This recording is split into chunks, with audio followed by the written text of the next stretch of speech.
But really what I'd like to talk to you about today is the Great Smog in London of 1952. Тэгээ өнөөдөр бас гол та бүхэндээ хуваалцъя гэж бодсон сэдв байна. Тэгэхээр 1952 оны 52 онд болсон Лондонд болсон одоо энэ агаарын бохирдлын талаар туршлага болж ярилцъя гэж бодсон юм аа. I'm regularly asked by many different Mongolian organisations for more information about this. What I'm going to give you today is a very, very simple overview and a few of the policy challenges and policy priorities that led to the changes in the UK as the result of this very, very significant event. Надаас тэгэхээр яг энэ 52 онд ингээд Лондонд маш бутаатай агаарын бохирдолтой байсан энэ яаж үнийг боловсон бэ зогсоосон бэ гэдэг талаар болохоор маш олон байгууллагууд хүмүүс надаас асуудаг. Тэгэхээр энэ үүний талаар бас ярилцахаас гадна яг энэ утаанаас бид нар яаж амжирч чадваа, ямар бодлогын өөрчлөлтүүд хийвээ, юу голлох тэргүүлэх чиглэлүүд болж анхаарлаа хандуулж ажиллаад энэ утаа гэж энэ том аюулаас бид нар гарсан талаар өнөөдөр та бүхэнтэй хуваалцъя. In the 1800s, London was the largest city in the world. It was also the largest port in the world. 1800-аад оны үед тэгэхээр Лондон хот дэлхийн хамгийн том хотод ордог байсан. Тэгээд үүнээс гадна бас хамгийн том бомбд ордог байсан. It was a huge industrial city. It was full of factories. It was full of power stations when they began to be developed. It was full of ships that were all burning coal in order to get in and out through the Thames River. And it was full of trains which were also burning coal, getting in and out. And of course, normal people burnt coal to keep warm.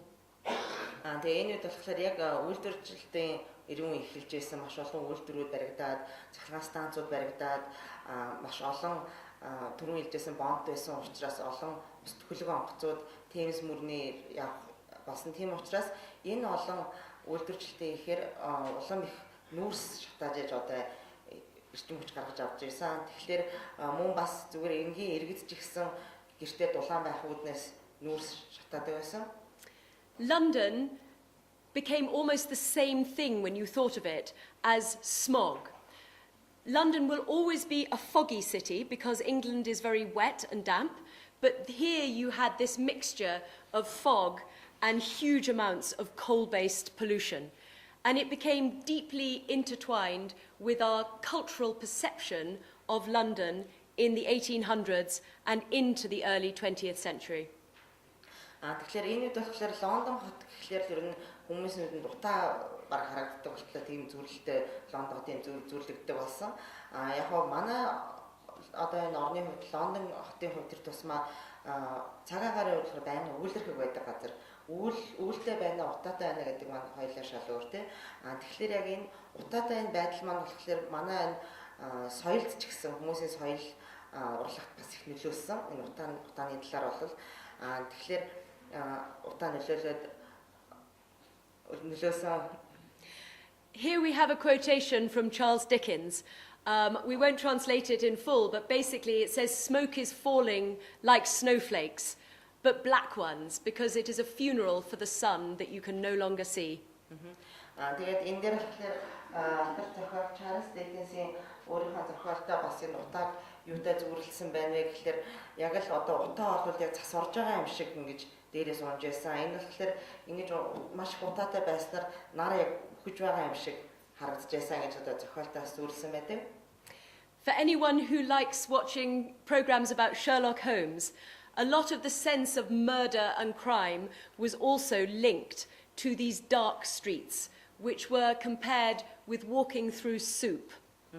Тэгээд бас та бүхний сайн мэдэх нөө Sherlock Holmes-ийн зохиол дээр гардаг одоо энэ зураг алгууд юм янз бүрийн гэмт хэрэгүүд нь болохоор яг энэ утаатай гудамжуудад, харанхуй гудамжуудад үлдэгддэг гэдэг дээр энэ утаанаас бас хэдвлээд энэ адал ярдал нь гарсан байгаа. Тэгээд энэ зохиолч нь болохоор юу одоо тайлбарлаж ирсэн бэ гэхээр яг Лондон утааны дундуур явна гэдэг бол яг нэг шүлэн дотор ороод явж байгаа юм шиг тийм байдгаа гэж хэлсэн байдаг. By the middle of the last century, the situation was already getting better.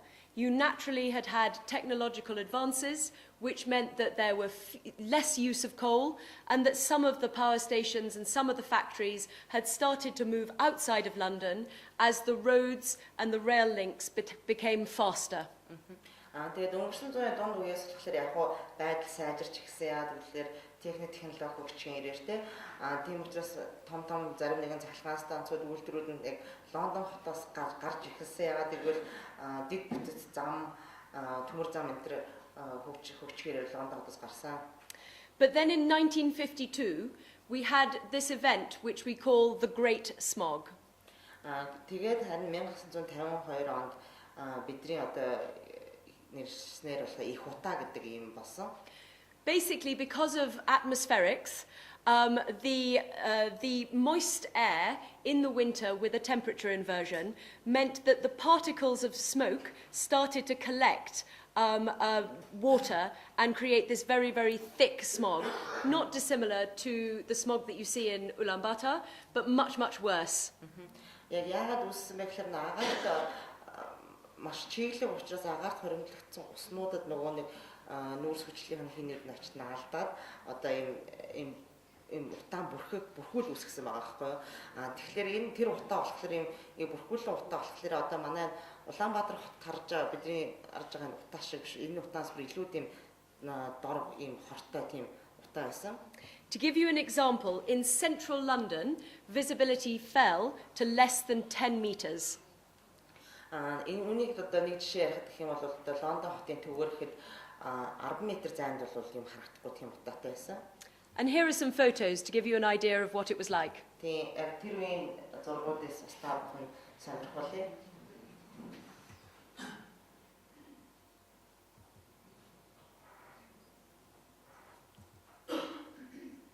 And this obviously the famous scene of the Houses of Parliament in 1952, which really is not that long ago, and here is the same view today. Smogs like the one you saw in that first photograph haven't been seen for at least 30 or 40 years, and none has been as bad as this fog in 1952.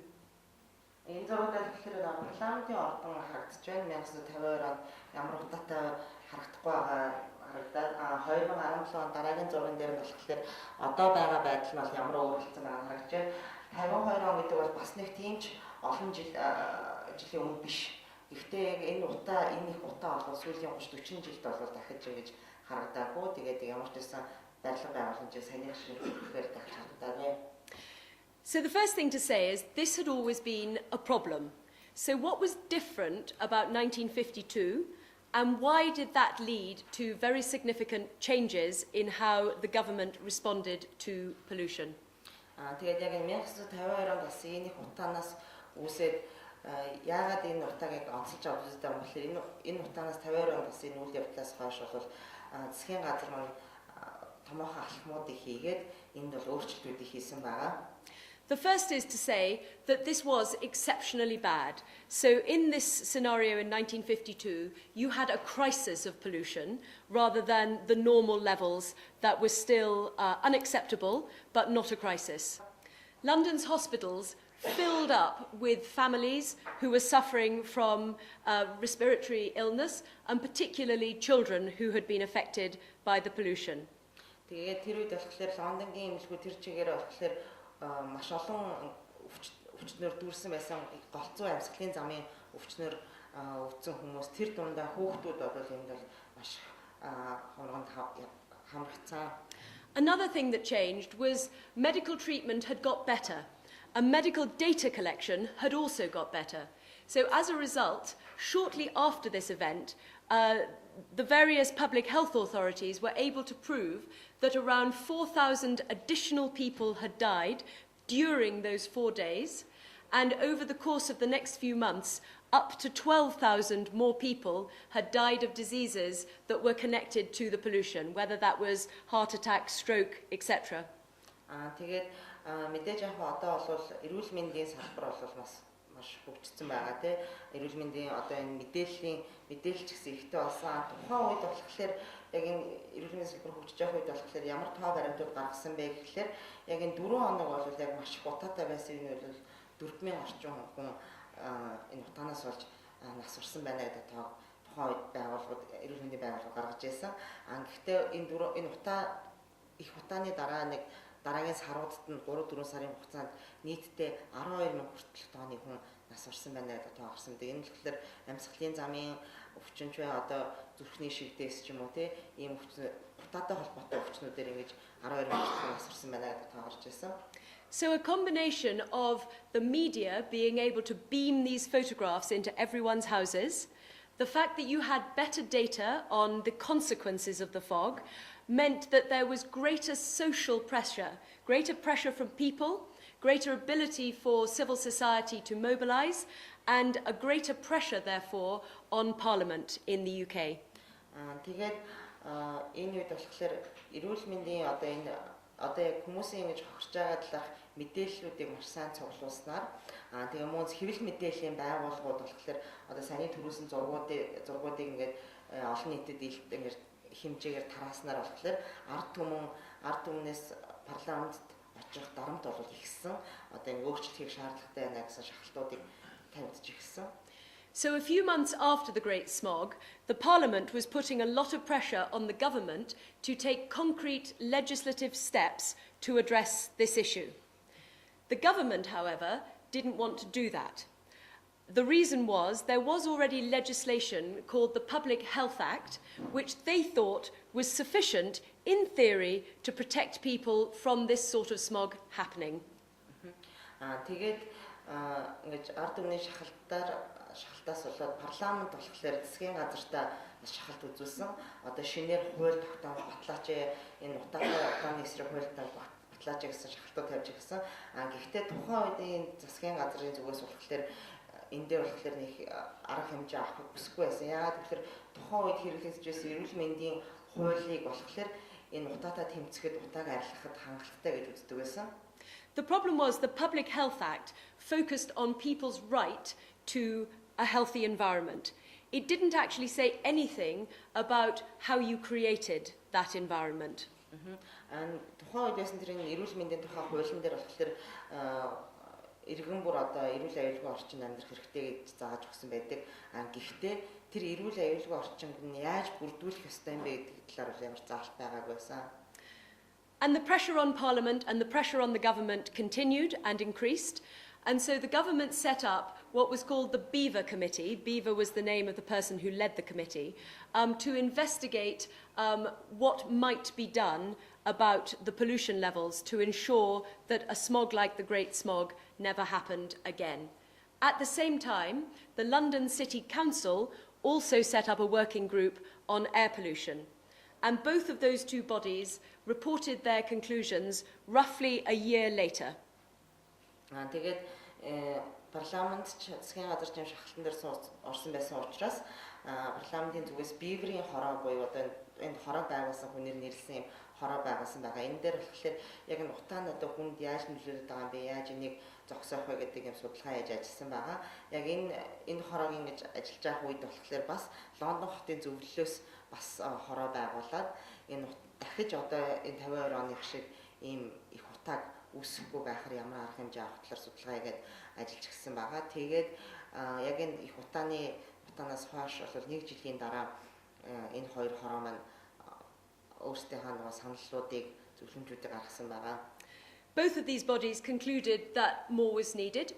And the Beaver Committee, in the end, actually went further than the London City Council because their recommendations not only included addressing the industrial use of coal, they also suggested that the domestic use of coal also be tackled through legislation. Тэгээд энэ хоёр хороо болохоор мэдээж яг энэ утаан дээр арга хэмжээ авах хэрэгтэй байна гэсэн дүгнэлтүүдийг гаргасан. Гэхдээ Биврийн хороо нь болохоор одоо Лондон хотын зөвлөлөөсөө илүү их ажил хийгээд ямар шийдэлд хүрсэн бэ гэхээр зөвхөн үйлдвэрлэлийн хэмжээнд нүүрсийг хэрэглээ зогсоохоос гадна одоо ахуйн нүүрсний хэрэглээ бас зогсоох хэрэгтэй байна гэдэг дүгнэлт гаргасан. But still the government was nervous about taking action. Тэгээд ийм дүгнэлтээ гаргасан байхад бол тухайн засгийн газар яг энэ дүгнэлтэн дээр арга хэмжээ авахаас бас жоох имиж байсан. Our system of government is the same as your current parliamentary system, which is that MPs are all elected from constituencies. Therefore, they were worried about what their constituents would think if the government started legislating on people's freedom of choice to burn whatever they wanted in their own houses. Манай парламент манай засгийн газрын бүтцэл бол яг одоогийн танаа одоо бүтцээ төстэй одоо парламентын гишүүд нь тойрог бүргээс сонгогддог. Тэгээд энэ тойрог бүргээс сонгогдсон гишүүд нь болохоор юунаас энэ шийдвэр дүгнэлтөөр хад юунаас имэж байсан бэ гэхээр тойргийн сонгогчид маань очингод одоо миний одоо юу одоо гэрээ дулаахан байхын төлөө юу одоо хэрэглэх одоо хүний сонголтын эрхийг хүндэж байна гэдэг асуудал үүсгэх үедээс энэ гэр хүмүүс санаа зовж байсан. But the public pressure continued. One of the largest societies, which was called the Air Pollution Abatement Society, was gathering data, was gathering evidence, particularly around the health effects, was gathering public support. And working with an MP separate to the government, this MP put forward a bill for legislation on his own. Тэгээд яг энэ үед болохоор бас ард иргэдийн идэх бол маш их байсан. Ард иргэдийн оролцоо аяг байсан. Ингээд иргэд болохоор одоо энэ агаарын бохирдлын тэмцэх холбоо байгуулж ажилласан. Үүний яг энэ үеэр болохоор тухайн үед одоо парламентын гишүүн байсан хүн одоо өөрөө санаачлаг гаргаад энд хуульд өөрчлөлт оруулах саналыг оруулсан байгаа засгийн газарт. And this actually gained so much support and interest from very charismatic MPs in the House of Commons that the government was then forced to put through its own legislation to Parliament. Тэгээд яг энэ тухайн гишүүний гаргасан энэ хуулийн санаачлага нь болохоор тухайн үеийнхэн бас парламентын маш нэр хүндтэй гишүүдээс айгүйх дэмжлэг авсан учраас засгийн газар өөрсдөө яг ийм хуулийн санаачлага гаргахаас өөр аргагүй болсон. And this much stricter legislation, which became called the Clean Air Act, was finally passed in 1956. Тэгээд энэ хууль нь болохоор цэвэр агаарын тухай хууль нэртэйгээр 1959 онд батлагдсан. So just to say a couple of very short things about the Clean Air Act. The first thing is to notice how long it took. It was 4 years after the Great Smog before that stricter legislation was finally passed. Энэ цэвэр агаарын тухай хуулийн талаар бас хэдэн сонирхолтой юм өгүүлбэр болохоор 1959 онд батлагдсан гэж байна шүү дээ. 56 онд нийт батлагдах гэж одоо 4 жилийн хугацаанд ингэж яригдсан юм хууль байгаа. The Clean Air Act had over 40 different clauses in it, as opposed to only 6 in the Public Health Act that the government had originally said was sufficient. Тэгээд энэ цэвэр агаарын хуулинд болохоор нийт 40 зүйлтэй юм хууль батлагдсан. Харин түрүүний хэлжсэн анх нөгөө нэг хангалттай гэж үзээд байсан эрүүл мэндийн талаар хууль нь болохоор жоохон 6 зүйлтэй байсан. Arguably, for the first time in environmental legislation in the UK, it tackled the challenge of personal choice by basically saying that the government did have the right to take away the freedom from people, as well as industry, to decide what sort of fuel they burnt. Тэгээ бас энэ хуулийн бас нэг онцлог анхудаага одоо хүний сонголт хийх эрхийг одоо өөр өнцгөөс харсан юм хууль болсон. Тухайн үед тэгэхээр энэ хуульд болохоор ямар ч үйлдвэр болоод хувь хүн байгальд одоо хортой ийм зүйл шатаахгүй ашиглахгүй гэдэг эрхийг нь сонголтыг нь зогсоосон байгаа. But the challenge was there, which was there enough smokeless fuel, which was the requirement for domestic use, for all the people who needed to burn coal in order to stay warm, and could they afford it? Мэдээж энэ хууль батлснаар болохоор ингэж бэрхшээлүүд гарч ирсэн. Энэ дээр болохоор утаагүй одоо энэ утаагүй түлш хэрэглэх боломж байна уу? Энийг үйлдвэрлэх боломж байна уу? Одоо тухайн гэр бүлүүд одоо гэртээ дулаахан байхын тулд энэ түлшийг хэрэглэж чадахгүй хамгийн гол үнэн ямар байх вэ гэдэг маш олон бэрхшээлүүд гарч ирсэн. But the act also covered a number of things. So it was very clear about what the focus was. The focus was on reducing smoke, which meant that it was easier not to get distracted. Энэ хууль нь болохоор хэд хэдэн зүйл дээр голлох анхаарлаа хандуулсан мэдээж энэ болохоор утаа гарахгүй, утаа үүсэхгүй гэдэг тал дээр. It did create exemptions for certain very critical practices which would enable those still to use the dirtier coal. Тэгээд энэ дээр болохоор бас өөр бас нэг анхаарал хандуулсан юм болохоор бохир нүүрсний хэрэглээг бас оруулж өгсөн байгаа зарим одоо нөө салбаруудад. And it also made provision for the strong funding of research to find both alternative adaptive methods to using coal, but also methods for mitigating the effect of the coal that had to be used. So adaptation eventually saw a very strong move towards gas and electricity. Mitigation saw the heights of chimneys for those industries that stayed in London being increased.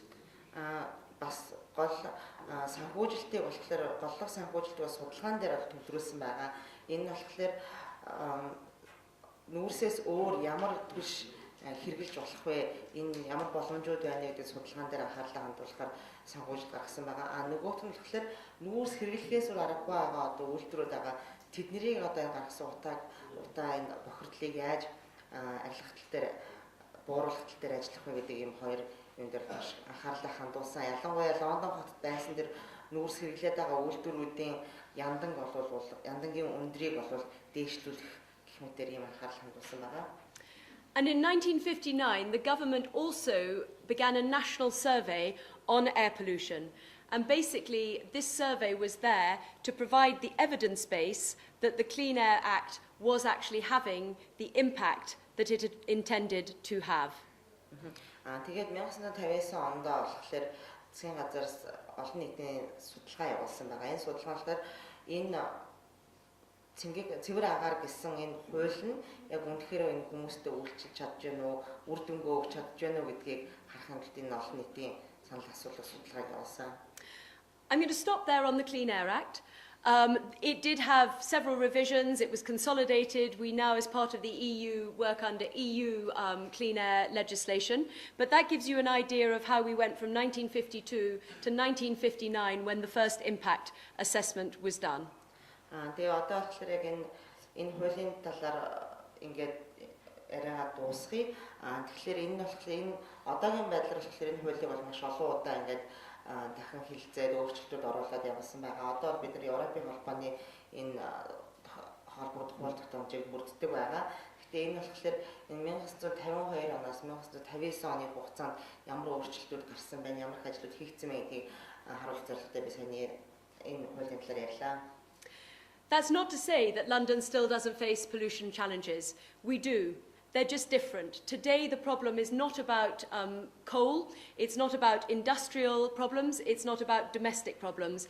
It's driven by the automotive industry. Мэдээж Лондон хот бол бохирдлгүй хот биш. Гэхдээ өөр төрлийн бохирдолтой. Энэ бохирдол нь нүүрсээс гаралтай утаа ч юм уу, үйлдвэржилтээс гарч байгаа утаа биш. Гол нь энэ автоматив салбараас гарч байгаа унаад машин унаас гарч байгаа утаа байгаа. And some of the same policy challenges and some of the same creative ways of solving the problem are still alive today in London. Тэгээд яг энэ бэрхшээлүүдийг ингэж даван туулахын тулд гаргаж байгаа санаачлагууд хийж байгаа ажлууд бол Лондон хотод цааш нь үргэлжлүүлж хийсээр байгаа. One example was when the former mayor of London, Ken Livingstone, brought in the congestion charge. So that's the bit in London where cars can only go if they pay. Тэгээд өмнөх одоо Лондон хотын дараа болохоор яг Лондон хотын энэ хэсгүүдэд машинаар явах юм бол төлбөр төлнө гэсэн юм тогтоол гаргасан байгаа. And actually, that's a very interesting policy example because it provides a partial solution to the issue of both traffic congestion in the centre of London and also the levels of pollution driven, in our case, by cars in the centre of London. Энэ тогтоол нь болохоор хоёр юмыг бол сайн зохицуулж байгаа гэж бодож байна. Нэгдүгээр болохоор замын бөглөрөөг зохицуулж байна. Хоёрдугаарт нь машинаас гарч байгаа утааныг багасгах тал дээр зохицуулт хийж байна. But it also touches on something else I'm going to conclude with, which is knowing about the culture in which you are developing policy. Тэгээд энэ тогтоол нь одоо миний дараагийн ярих гэж байгаа сэдвтэй бас холбоотой болно. Яг энэ тогтоолоор ямар нэгэн бодлого боловсруулснараа тухайн нийгэмд бас тодорхой нэгэн соёлыг бас үүсгэж яадаг. Deep within the culture in the UK is a dislike of the government interfering in what is seen as your personal space. Британчуудын хувьд болохоор хамгийн одоо бас нэг дургуун юм нь гэхээр хувийн орон зайруу нь одоо засгийн газраас нэвтрэхэд бол их дургуунцдаг. So although the introduction of the congestion charge did meet with opposition, саяны хэлсэн түрүүний гаргасан тогтоол нь олон одоо эсэргүүцэлтэй тулгарсан ч гэсэн fundamentally it acknowledged that people did not want to be told what to do. And the congestion charge still gives you a choice. You can still drive into the centre of London, but you pay a lot of money to do so. So the decision to drive in or not to drive in is the individual's, not the government. The government has simply created the framework, and the result is many, many fewer cars in the centre, lower levels of pollution, and an increased revenue into the government to help with the development of central London. Тэгээд энэ тогтоол нь болохоор түрүүний хэлжсэн нь хувийн орон зайтай халдварлах дургүй гэсэн тэр хүмүүсийг энд машин барихгүй гэдэг яг нэг тогтоогод өгөөгүй машин барьж болно барихгүй ч гэж болно. Барих юм бол харин та төлбөрөө тушаагаад барьж болно. Барихгүй бол төлбөр тушаа шаардлагагүй. Ингэснээр бол Лондон хотын төв маань болохоор бохирдлын багассан. Тэгээд засгийн газарт бас төсөвтөн томоохон хувь нэмэр болж байгаа.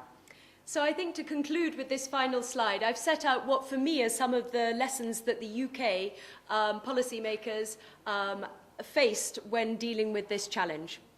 Тэгээ миний одоо хамгийн сүүлийн одоо ярилцах хэсэг маань болохоор яг тухайн одоо бодлогыг боловсруулахад Их Британи улс ямар бэрхшээлүүдтэй тулгарч ирсэн бэ? Тэгээ үүнийг яаж шийдсэн талаар ярья. One of which is that the democratic challenges were real. The fact that we have a parliament, the fact that we have MPs that need to keep their constituencies happy was actually a challenge. Нэгдүгээр талаар гарч ирсэн бэрхшээл ардчлалын бэрхшээл буюу одоо парламентын засаглалтай тэгээд дээрэс нь одоо энэ парламентын гишүүд нь болохоор тойргийнхаа сонгогчдын өмнө хариуцлага хүлээсэн байсан учраас ийм бэрхшээлүүд бол гарч ирсэн. There were also cultural challenges, and I've touched upon one about this personal space. And I think that's very important to reflect on, because a policy might work brilliantly in one country and not work at all in another country because the cultural overlay has been forgotten. Тэгээ бас тухайн улс үндэстний соёлтой холбоотой бэрхшээлүүд гарч ирсэн. Яагаад вэ гэхээр ямарваа нэгэн бодлого боловсруулахад нэг оронд болохоор тэр бодлого нь маш амжилттай хэрэгждэг байж болно. Гэтэл өөр нэгэн оронд очихлоор энэ бодлого нь хэрэгжихгүй байна гэдэг нь тухайн орны тухайн хүмүүсийн ёс соёл зан заншилтай холбоотой. Үүнийг нь тусгаж өгөөгүй учраас энэ бодлого нь амжилттай хэрэгждэг. Both our countries agree that democracy is the best form of government. Go ahead. Манай хоёр орны хувьд болохоор ардчлалын засаглалтай байх нь бол хамгийн зөв засаглалтай гэдэг дээр санал нийлдэг юм хоёр орон. So while I do want to acknowledge and demonstrate to you that there were democratic challenges, there were solutions to both that democratic and cultural challenge that basically created something in which all of the country was willing to participate, which might not have happened if it hadn't been a democratic process and someone had just said everyone has to do it. Тэгээд эдгээр энэ бэрхшээлүүдийг туулах боломжтой бид нэг туулсан. Яагаад туулсан бэ гэхээр ардчилсан засаглалтай хамтарч ажиллаж байсан. Ардчилсан засаглалтай хүмүүстэй хамтарч ажиллаж байсан учраас энэ бэрхшээлийг туулсан гэж үздэг. Яагаад вэ гэхээр хэрвээ бид нар ийм өөр засаглалтай ардчилсан бус засаглалтай байсан бол тухайн хүн бидрийг за энийг хийгээд гэхэд хэлсэн бол бас хийхгүй энэ бодлого боловсролтгүй байсан баха. So one of the most important solutions was collaboration. There was public pressure that was mobilised. There was parliamentary pressure that was mobilised. And there were focus groups and NGOs who were supporting the policymakers by gathering data, gathering evidence, and working with both the public and the media and Parliament to keep this issue at the top of the government's priorities, even once the smog had disappeared. Тэгээд бидний шийдлүүд нь болохоор түрүүн хэлснээр одоо хамтын ажиллагаанаас үүсэдэг шийдлүүд хүрсэн. Ялангуяа олон нийтээс шахалтууд ирсэн, парламентын зүгээс шахалтууд ирсэн. Энэ шахалтуудын зэрэгцээгээр одоо бүгдээрээ хоорондоо хамтарч ажиллах боломжуудыг үүсгэсэн байгаа. Жишээлх юм бол төрийн бус байгууллагууд нь болохоор парламент ард иргэдэд дэмжиж мэдээллийн сан байгууллага мэдээлэл цуглуулж өгөөд хэвлэл мэдээллийнхэнтэй хамтраад ингэж ажилласнараа бид нар утаагч хүртэл арилгаж чадсан. Humans are humans around the world, and having a crunch event when things are demonstrably worse helps to focus attention. And in our case, we had that in 1952. Бид нар бүгдээрээ л хүн юм чинь үнэхээр маш хэцүү юм болж ижил бүгдээр ухаардаг шүү дээ. Тэгэхээр яг бидний хувьд болохоор 1952 онд болсон энэ утаанаас үүсээд бид нэр ингээм хамтаа ажиллаад энэ шийдлүүдэд хүрсэн гэж үзэж байна. There was good data. The data was used to provide evidence, for example, about the number of additional deaths. It was used to prioritise where the focus of the legislation should be. Should it be on coal? Should it be on industry? Should it be on domestic? And finally, and very importantly, it was used to demonstrate that the legislation had had impact and to make the legislation even better where it hadn't. Түрүүний хэлсэн мэдээллийн сантай маш сайн мэдээллийн сантай байдаг бол маш чухал. Мэдээллийн сан энэ үед болохоор мэдээллийг маш сайн цуглуулад одоо яг энэ утааны дараа ч гэсэн нас барагчдын тоо хэдээр нэмэгдсэн байна. Баримт мэдээллүүдийг маш сайн цуглуулсан. Тэгээд энэ утаа зогсохын тулд хаана аль хэсэг дээр илүү анхаарлаа хандуулах, үйлдвэрчлэл дээр анхаарлаа хандуулах юм уу, ахуйн хэрэглээнд анхаарлаа хандуулах юм уу гэдэг тухайн ийм мэдээллүүдийг гаргаж ирснээр болохоор энэ хууль маань биднэрт үнэхээр үйлчлэх үгүй юу гэдгийг дэмжих болцоог олгож өгсөн. And finally, obviously the most self-evident point, effective and enforced legislation. The government had originally thought that the Public Health Act was enough. It was not enough, and so a very much larger piece of legislation was brought in. But I think, I've used enforced because that's what needs to happen, but that should probably also say enforceable, because that goes back to the cultural point, which is there is no point in developing legislation if it cannot be enforced. So the legislation that was developed was both effective and it was also enforceable and it was then also enforced. And that's why, although there are still pollutions in London today, we don't have that, we have that. Хамгийн сүүлд болохоор үр дүнтэй хэрэгжүүлж болохгүй хууль дүрмийг батлах хэрэгтэй. Хичнээн үр дүнтэй гэж бодоод бид нэг тэр анхны эхлээд хуультай явж исэн боловч тэр хууль маань хангалтгүй байна гэж үзсэн. Тэгээд илүү өргөн хүрээг хамарсан хуулийг баталсан. Гэхдээ зөвхөн хууль батлаад зогсохгүй энэ хуулийг хэрэгжүүлэх боломж нь хэр байна гэдгийг сайн харах хэрэгтэй. Үнэхээр хэрэгжүүлж чадж байна уу гэдгээ хянах хэрэгтэй. Ийм хууль батсаар хэрэгжиж ихсэн хүмүүс ч гэсэн энэ хуулийг хэрэгжүүлж баримлж ихсэн. Thank you.